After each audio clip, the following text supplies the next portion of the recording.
Bueno, se siente el Espíritu de Dios en medio nuestro, la verdad que es una bendición poder estar con ustedes, porque estoy en adorar al Señor.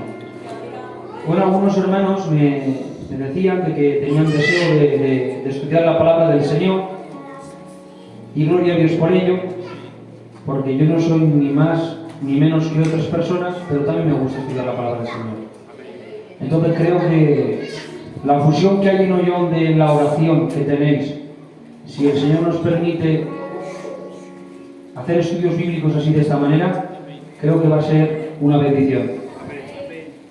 La primera parte de la palabra pues va a ser así como estáis ahora escuchando, y luego, si el Señor lo permite, pues será algo más efusivo, y esperemos que Dios pues nos bendiga. Quiero abrirnos un poquito mi corazón y deciros de cómo empezó mi vida espiritual un antes y un después en el estudio. Nos conocemos y no hace falta que hablemos mucho, porque ya nos conocemos. Sabéis que por la gracia del Señor pues me ha gustado orar y me ha gustado leer la Biblia, pero en el estudio pues no, por lo que sea, no crecía. Y una de mis oraciones eran esas: Señor, dame hambre y sed por tu palabra para poder estudiar.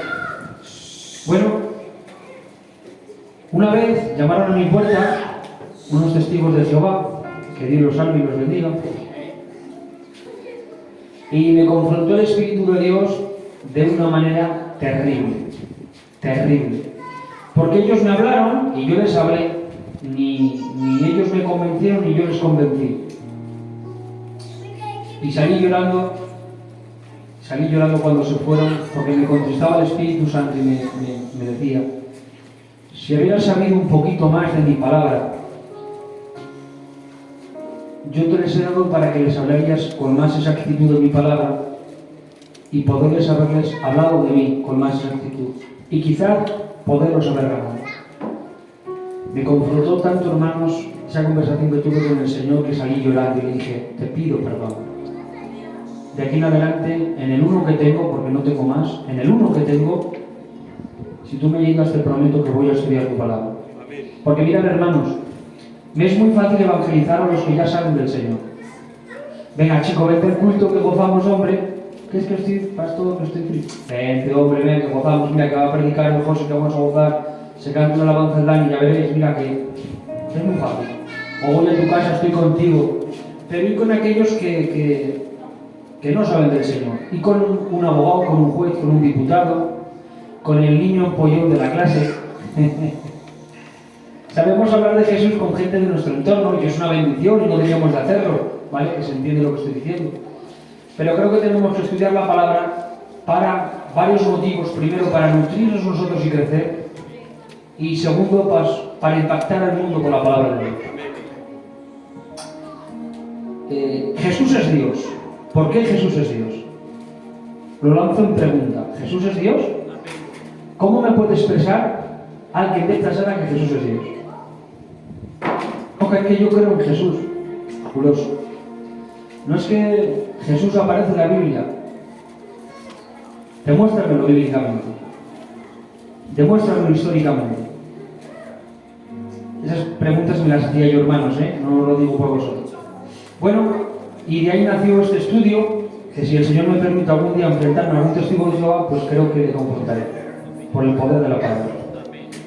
Evangelio de Juan, capítulo 1, versículo 1. Ya me siento pastor, hermano vuestro, y tengo que hablar lo que pienso, ¿vale? Creo que sería necesario que traeríamos, la Biblia al culto. Y si no, por lo menos, si la tienes en el móvil, pues enciende la aplicación, porque a mí me da igual decirte abrimos la Biblia que enciende la Biblia. Una por lo menos que la leas conmigo. ¿Se ha entendido?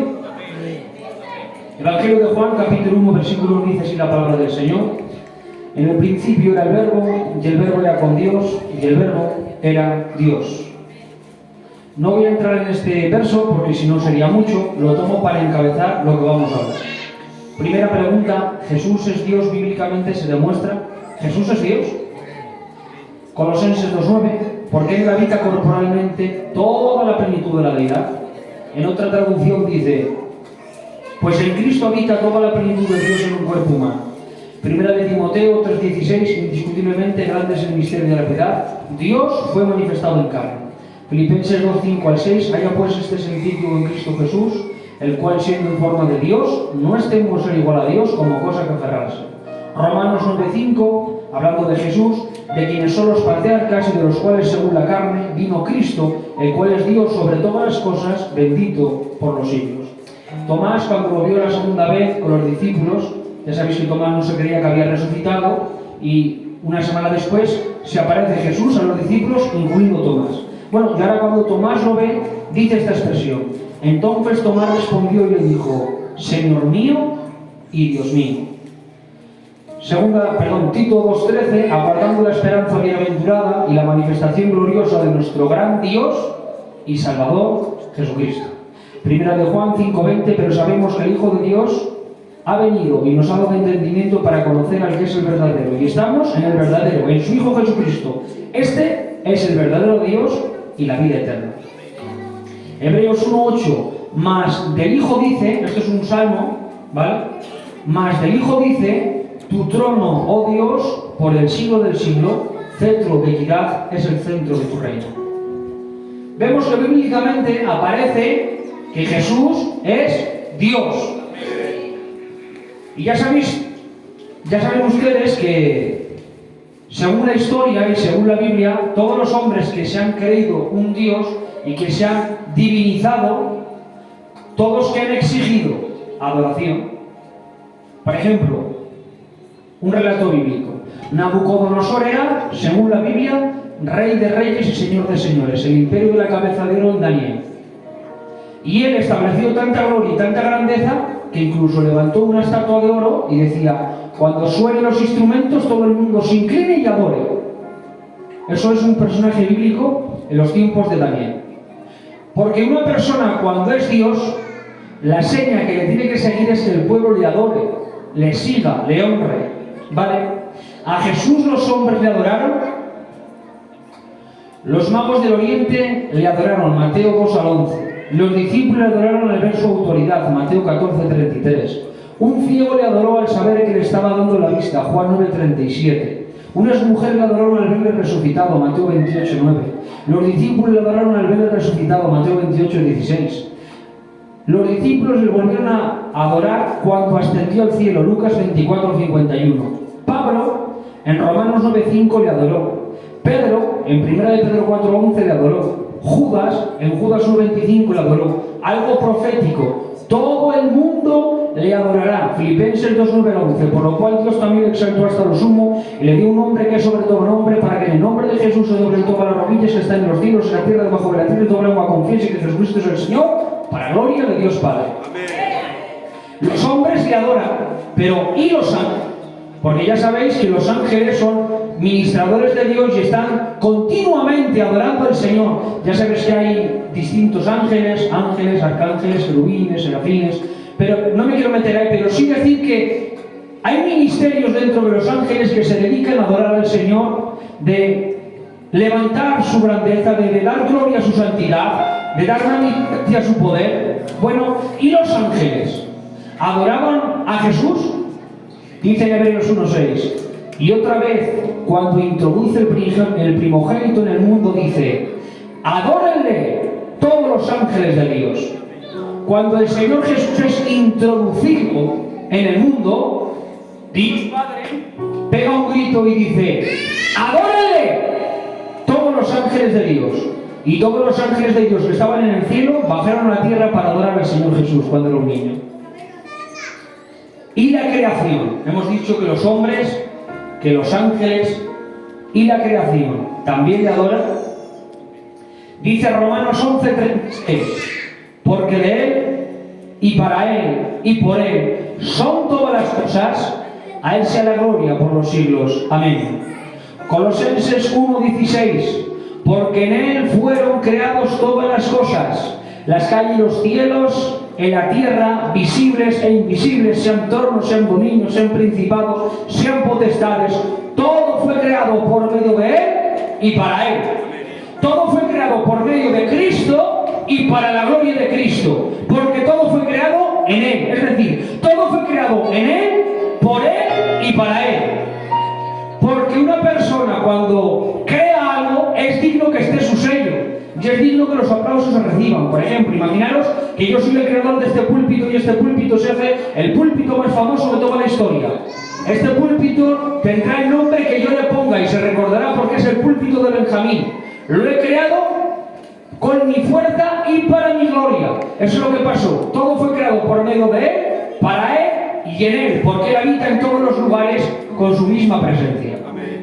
Ahora, Salmo 148, versículo 1, bien, entramos un poquito más. Dice: alabad a Jehová desde los cielos, alabadle en las alturas, alabadle vosotros todos sus ángeles, alabadle todos sus ejércitos. Hasta aquí perfecto. Para ahora empieza a decir: alabadle el sol y luna, alabadle vosotros todas lucientes estrellas, alabadle el cielo de los cielos y las aguas que están en los cielos, alabadle el nombre de Jehová, porque Él mandó y fueron creados, los hizo eternamente y para siempre, les puso ley que no será quebrantada. Alabadle a Jehová desde la tierra, los monstruos marinos y todos los abismos, el fuego, el granizo, la nieve, el vapor, el viento, la tempestad, que ejecuta su palabra, los montes y todos los collados, el árbol que da fruto y todos los cedros, las bestias y todo animal, reptiles y volátiles. Y ahora tú me estás diciendo a mí, los hombres y los ángeles pueden adorar porque tienen conocimiento de ser y saben que están delante del Creador, pero un animal, un monte, un árbol, un pez, no tiene raciocinio, no tiene conocimiento.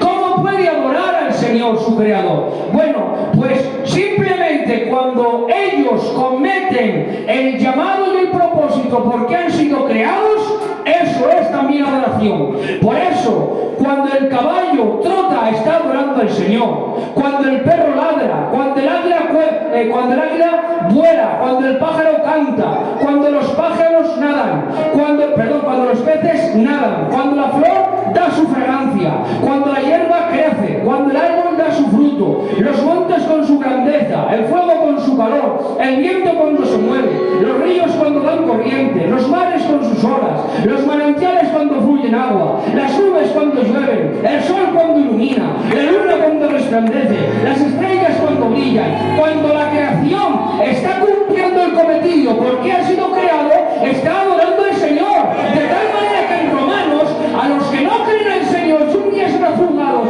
porque no han aceptado el mensaje del Hijo de Dios, la palabra de Dios, el verbo hecho carne. Le dice: no tenéis excusa, porque la creación cuenta de la gloria de Dios. Significa que cuando yo estoy viendo un paisaje hermoso, ese paisaje me está diciendo: Dios es hermoso. Cuando una montaña ve su pedazo de grandeza, está diciendo esa montaña: Dios es grande.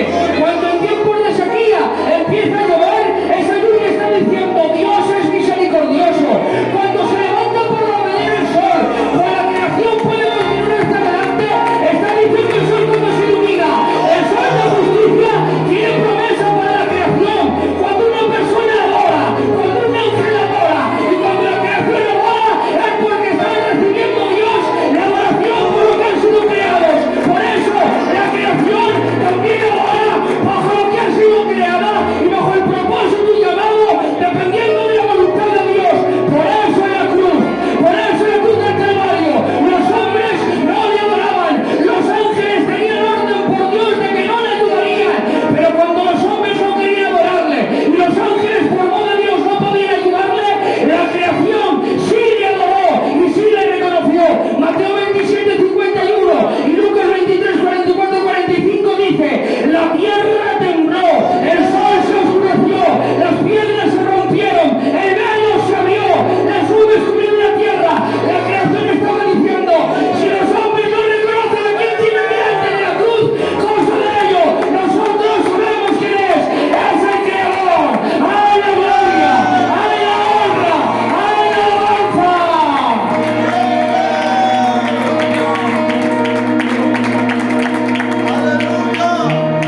Adoramos Dios. Gloria a tu nombre. Jesús es Dios. Amén. Primero, la Biblia declara su divinidad. Segundo, hombres, ángeles y la creación le adoran. Tercero, Cristo, Jesús, es Dios. Pues toda la Biblia habla de Él. Jesús es Dios. Pues toda la Biblia habla de él. Vamos a hablar, hermanos, acerca de las profecías cumplidas en Cristo. Piensa por un instante, hermanos, por un instante, ¿cuál fue el hombre más grande hasta el nacimiento de Cristo? Piensa en el hombre que tú veas. Piensa unos instantes, te doy estos segundos para que lo pienses.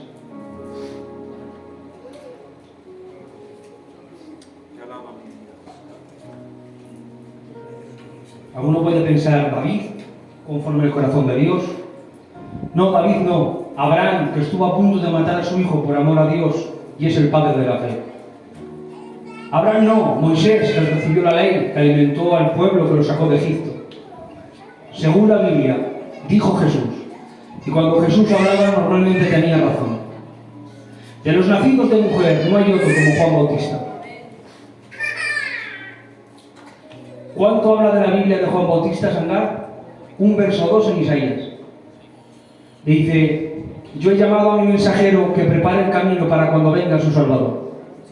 El hombre más grande, según Jesús, solamente aparecen dos versos hablando del ministerio de Juan Bautista, que venía preparando para que Israel recibiera al Mesías. Sin embargo, ¿cuánto habla la Biblia de Jesús? Aparece su engendramiento, Isaías 7:14. El lugar de su nacimiento, Miqueas 5:2. Las virtudes de aquel niño, Isaías 9:6. El ungimiento de su ministerio, Isaías 61:1. Su entrada triunfal, Zacarías 9:9. Guardó silencio ante la sentencia, Isaías 53:7. Fue crucificado con malhechores, Isaías 53:12. Su agonía, Salmos 22:14. Su dolor, Isaías 53:4. Sus heridas, Salmos 129:3. Su victoria en la cruz, Génesis 3:15. Su resurrección, Salmo 16:10. Su ascensión al cielo, Salmo 68:18. Él arrebatará su iglesia, 1 Tesalonicenses 4:17. Él vencerá al anticristo y a su ejército del Armagedón, Apocalipsis 19:11-21. Él establecerá su reinado milenial, Apocalipsis 20:4. Toda la Biblia habla de Jesús. Toda la Biblia habla de Jesús. No hay un instante donde Jesús no se vea reflejado. Desde el Génesis a Apocalipsis, la Biblia grita un nombre y es Jesús. Y las hazañas de los hombres. Claro que tienen mucha grandeza las hazañas que algunos tuvieron. Me gusta hablar de los hombres de Dios, pero más me gusta hablar de los hombres. De hecho, lo vais a notar. Predicaremos quien sea de David y va a haber gloria. Predicaremos de Abraham y va a haber gloria. Predicaremos de Moisés y va a haber gloria. Pero no sé qué tiene Jesús, que predicas de él, que hay algo distinto en el ambiente. El Espíritu de Dios lo sé de alguna manera distinta, porque todos los hombres grandes de la fe son sombra de aquel que verdaderamente es el cuerpo. Todos de aquí saludaban, él es el abrazo para la humanidad. De tal manera que vemos que Adán teológicamente se le conoce como el primer Adán. Cristo teológicamente se le conoce como el postrer Adán. Abraham por su desobediencia condenó el mundo. Cristo por su obediencia salvó al mundo. Adán por su desobediencia cerró el Edén. Cristo por su obediencia ha abierto el reino de los cielos. Noé con un arca consiguió predicar a toda su generación, pero solamente salvar su familia. Cristo con su cruz ha conseguido predicar a todas las generaciones del mundo, distintas épocas y lugares, pero no solamente ha conseguido salvar a su familia, sino a millones de familias, de judíos y gentiles, porque en Cristo ya no hay una barrera intermedia, no hay gentiles, no hay judíos, todos somos iguales, necesitados, que tenemos que arrepentirnos en Cristo Jesús. Abraham, por amor a Dios, cogió el cuchillo en el monte Moriah y fue a sacrificar a su hijo. Pero habiendo uno más grande que él, le sostuvo el puñal y le dijo: ¡detente! Y soltó el puñal y ahí quedó enterrado en Moriah. Pero en otro monte, Dios, por amor al planeta Tierra, a la humanidad y a todos que se iban a salvar, cogió ese cuchillo que dejó Abraham y lo levantó para sacrificar a su hijo en el monte Gólgota. Abraham en un altar, Dios en una cruz iba a sacrificar a su hijo, y no habiendo nadie mayor ni más poderoso que él para detener el cuchillo de su justicia, fue sobre el hijo para que todo el mundo nos acercaríamos a Él en Cristo Jesús. Josué, en el último día, dio 7 vueltas y las murallas de Jericó fueron derribadas. Jesús, en el último día de su ministerio, con sus 7 palabras en la cruz, derribó todas las murallas del pecado, trayendo victoria a toda la humanidad. Moisés, con sus plagas, libertó a Israel de Egipto. Cristo, con su sangre, nos ha libertado de la esclavitud del pecado. Moisés pudo aplacar la ira de Dios cuando Dios quería destruir a ese pueblo pecador, pero no pudo conseguirlo acercarlo. Cristo, con su sacrificio, aplacó, no solamente aplacó, sino reivindicó la justicia de Dios y pudo acercarnos, como dicen Hebreos, acercarnos al lugar santísimo confiadamente a través de la sangre de Cristo. Si vamos a la Biblia, vemos que Sansón, en el día de su muerte, mató a más filisteos que en todo su ministerio. Jesús, en el día de su muerte, mató a más demonios que en todo su ministerio. Sansón murió orando. Cristo murió orando. Sansón murió con los brazos abiertos. Cristo murió con los brazos abiertos. Pero sus oraciones eran distintas. Sansón decía: Señor, dame fuerza para vengarme de mis enemigos. En cambio, Cristo, a los que le estaban matando, decía: perdónalos porque no saben lo que hacen. Perdónalos porque no saben lo que hacen. David, ante el gigante Goliat, con su grito de guerra: tú vienes a mí con espada, lanza y jabalina, pero yo vengo a ti en el nombre de Jehová de los ejércitos, consiguió quitarle la cabeza al gigante y dar victoria a Israel. Cristo, con su grito, con su modo logró pisar la cabeza de la serpiente antigua y darle victoria a todo aquel que en él crees. Jonás, con su mensaje, hizo que 120.000 personas se convertirían en el Señor. Cristo, con su mensaje, consiguió millones de personas que nos convertiríamos a Él. Jonás, por su desobediencia, estuvo 3 días en el vientre del pez y después se arrepintió y fue sacado para que empezaría a predicar. En cambio, Cristo, por su obediencia y sumisión, estuvo 3 días en el sepulcro, pero Él no fue clamando para que Él podría sacarse, ya que lo podría hacer sangrar. Este mandamiento he recibido de mi Padre: puedo tomar la vida y quitarla. Si el Señor Jesús se resucita a sí mismo, no hubiera ocurrido nada, porque no había pecado en Él, porque dice Romanos que la paga del pecado es muerte. La muerte no tenía potestad sobre Él, y Él podía resucitarse, pero Él, en el Salmo 16, a su Padre le dice: no dejes que tu santo vea corrupción. Le estaba diciendo: si la obra que he hecho es santa, limpia e inmaculada, exhíbela en gloria y justifícame, resucítame, y al tercer día, iglesia, al tercer día resucitó.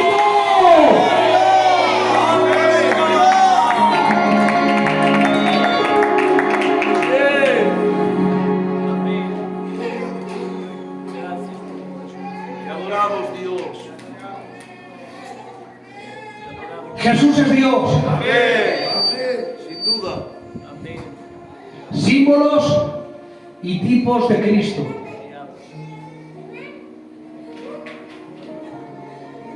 Oh Señor, te pido que seas honrado en este momento.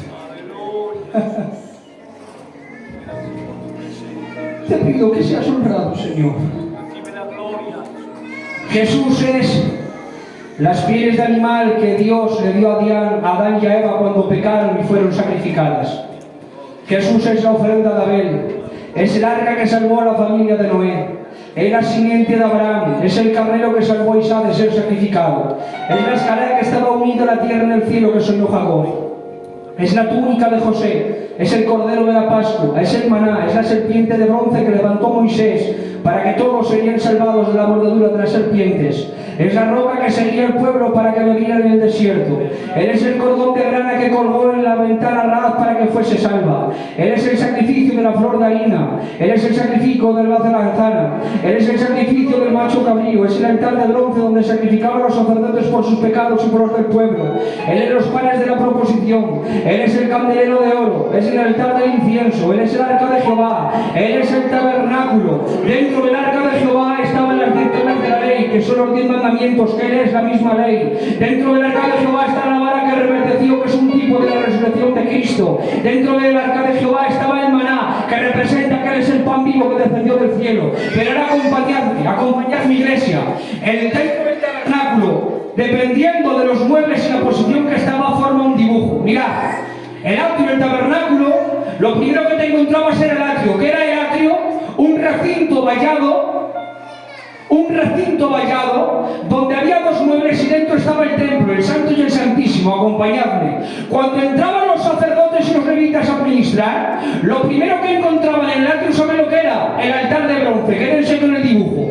El altar de bronce donde sacrificaban por los sacrificios de los sacerdotes, levitas y por el pueblo. Un poquito más adelante, todavía aún en el atrio, estaba la fuente de bronce, que antes de administrar el sacrificio de aquí, tenían que lavarse las manos y purificarse. Ahora, dentro del lugar del santo, dentro del templo, aquí, estaba a la derecha la mesa del pan de la proposición, que representaba a las 12 tribus de Israel. Dentro del templo, a la izquierda, estaba el candelero de oro, que era para la luz que iluminaba dentro del tabernáculo. Justamente en el medio, un poquito más adelante, estaba el altar del sacrificio, el altar de bronce, el altar del incienso, perdón, donde recibía la adoración si el sacrificio había sido aceptado. Y dentro del Santísimo estaba el arca de Jehová, que una vez al año en la fiesta del Yom Kippur entraban para que adorarían al Señor, a ver si el Señor le había perdonado. Si tú simbolizas el dibujo de cada mobiliario del tabernáculo, ¿sabes lo que forma? Una cruz, dando este mensaje Dios a su pueblo.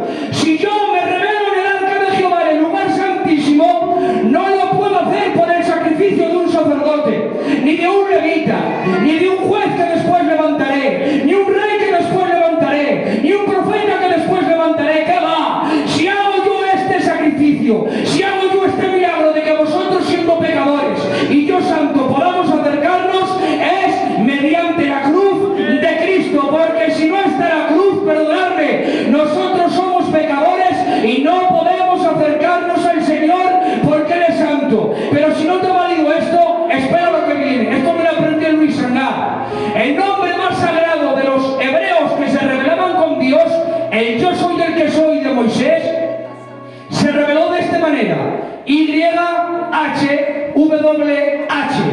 que no tiene pronunciación ya que no tiene vocales, y después le agregaron las de Adonai para decir Jehová o Yahweh. Bueno, pero en esos entonces no se atrevían ni a pronunciarlo. Era tan sagrado, era tan honroso, les provocaba tanto respeto que no se atrevían a pronunciarlo. De tal manera que cuando los escribas hacían copias de la ley de Moisés, cada vez que aparecía ese nombre lo escribían y se tenían que lavar 7 veces. Volvían a escribir algo y cuando aparecía ese nombre tenían que lavarse 7 veces. No podían pronunciarlo, le llamaban el nombre impronunciable. No nombres ese nombre, porque tenemos que lavar las manos y hacer sacrificios y purificarnos. ¿Saben lo que significa ese nombre? YHWH significa: mira mi mano, mira mi herida. Mira mi mano, mira mi herida, dice en Zacarías. Y entonces Israel, mirad que traspasaron y se acordarán de Jehová. ¿Saben lo que está diciendo el nombre más sagrado, el que no podían pronunciar? Estaba diciendo: mira a mi hijo en la cruz del Calvario, mira su sangre, mira su herida, mira su sacrificio, mira esta ofrenda, mira este cordero, que no es como el Yabel, que solamente valía para cubrir a una persona, ni como el Éxodo 14, que era para una familia o para dos, simbolizando Israel y los gentiles, ni tampoco como Levítico 16, que servía en el Yom Kippur para una nación entera. Este cordero es, como dice Juan el Bautista: he aquí el cordero de Dios que quita el pecado del mundo, no para una persona, no para dos familias y no para una nación, sino para el mundo entero. Es que sin este cordero el evangelio no existe, la palabra quedaría hueca, las promesas del cielo no se cumplirían y tú y yo estaríamos aquí perdidos como las demás personas. Si somos distintos los cristianos, no es por otra cosa, es porque Jesús murió y el tercer día resucitó.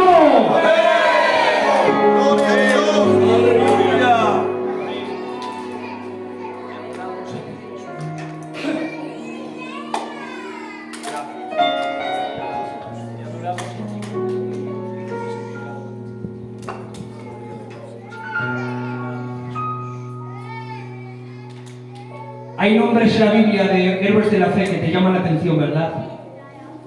David, conforme al corazón de Dios. Qué título más bonito. Salomón, el que tenía la misma sabiduría de Dios. Abraham, el padre de la fe. Moisés, el que recibió la ley de Dios. Sansón, el fuerte. Gedeón, el valiente. Pedro, aquel que en Pentecostés con un mensaje se entregaron 8.000 personas. Juan, el que recibió el Apocalipsis, el discípulo del amor. Jacobo, el que murió muerto por Cristo. Esteban, el primer mártir. Y así podríamos hablar muchos. Y así podríamos hablar muchos. En cambio, Jesús, hermanos,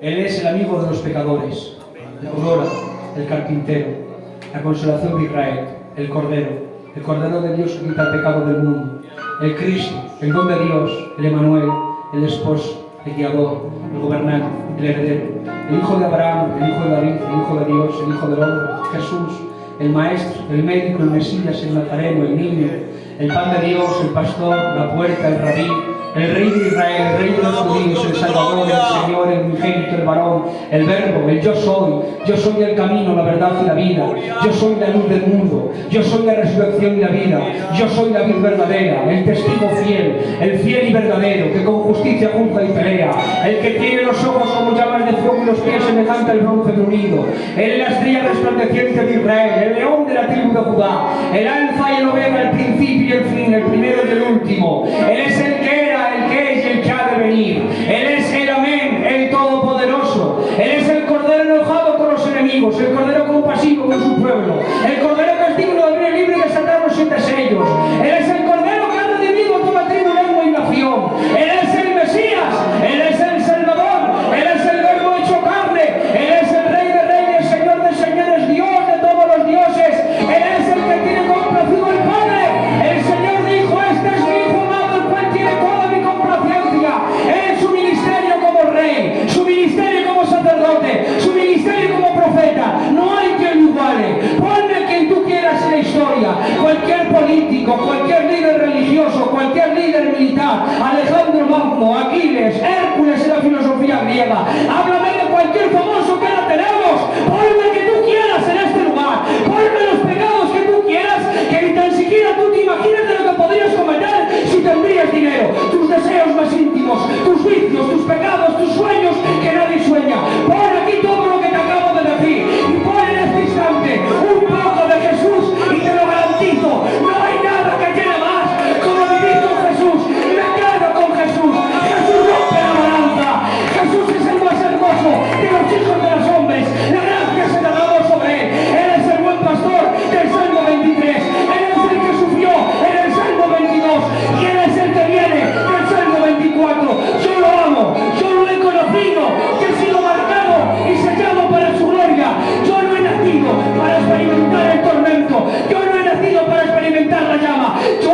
entones alabanza que te ha dicho de Jesús.